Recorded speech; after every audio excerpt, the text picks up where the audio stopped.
오는 7월 22일부터 이동통신단말장치 유통구조 개선에 관한 법률, 일명 단통법이 폐지되고 전기통신사업법 개정안이 시행됩니다.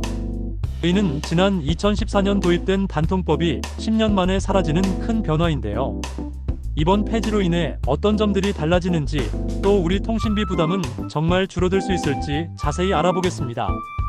가장 큰 변화는 이동통신사의 휴대폰 지원금 공시 의무가 폐지된다는 점입니다. 지금까지는 통신사가 지원금을 공시하고 유통점은 이 공시 지원금의 15% 이내에서만 추가 지원금을 지급할 수 있었죠. 하지만 이제 이러한 제한이 모두 사라집니다. 이는 번호 이동, 신규 가입 등 가입 유형별 지원금과 요금제별, 지원금에 대한 엄격한 차별금지 규정도 함께 없어지기 때문인데요.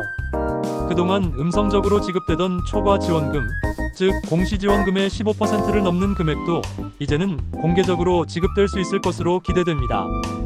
통신사와 유통점은 더욱 다양한 형태로 단말기 지원금 영업 경쟁을 펼칠 수 있게 되는 것이죠. 기존 단통법 체제에서는 단말기 지원금을 받거나 요금 할인 혜택 선택 약정 25% 할인을 받거나 둘 중 하나만 선택해야 했습니다. 하지만 이제는 요금 할인 혜택을 선택하더라도 유통점에서 추가 지원금을 함께 받을 수 있게 됩니다.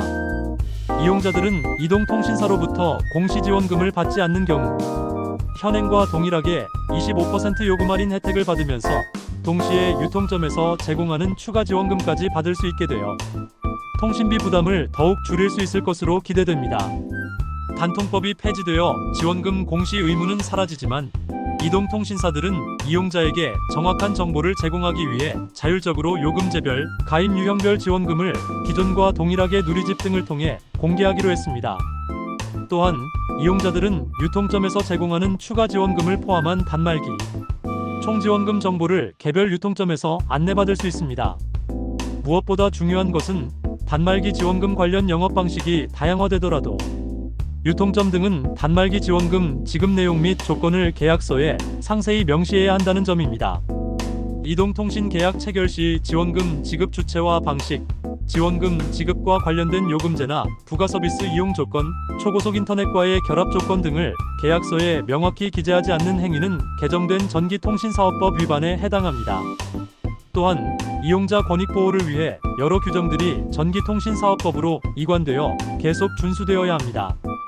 예를 들어 이용자 거주지역, 나이, 신체적 조건에 따른 지원금 차별 금지, 지원금 정보 오인을 유도하는 설명, 금지, 판매점이 이동통신사로부터 판매 권한을 승낙받은 사실을 표시할 의무, 이동통신사 제조사의 특정 요금제나 서비스 이용 요구 강요 금지 등이 있습니다.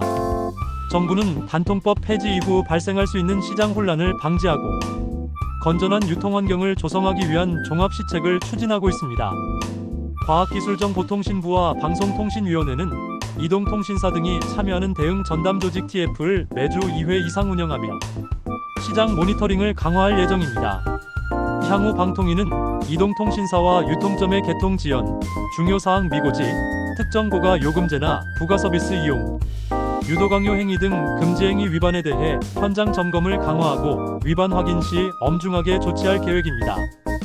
올해 연말까지는 이동통신사와 제조사의 불공정 행위 방지 방안, 이용자에 대한 정보 제공 강화 등 공정한 경쟁 촉진 방안을 포함한 종합시책을 수립할 예정입니다. 특히 정보 취약계층의 지원금 소외나 알뜰폰 대상, 불공정 행위 등 제도 변경으로 인한 역기능이 나타나지 않도록 시장 상황을 면밀히 관찰하고 전문가와 유관단체가 참여하는 협의체를 통해 구체적인 대책을 검토할 방침입니다. 이번 단통법 폐지로 통신시장에 새로운 활력이 더해지고 이용자들의 통신비 부담이 실질적으로 경감되기를 기대해봅니다. 궁금한 점이 있다면 과학기술정보통신부 네트워크정책실 통신이용제도과 044-202-6657 또는 방송통신위원회 시장조사심의관 통신시장조사과 02-2110-1533으로 문의하시면 됩니다.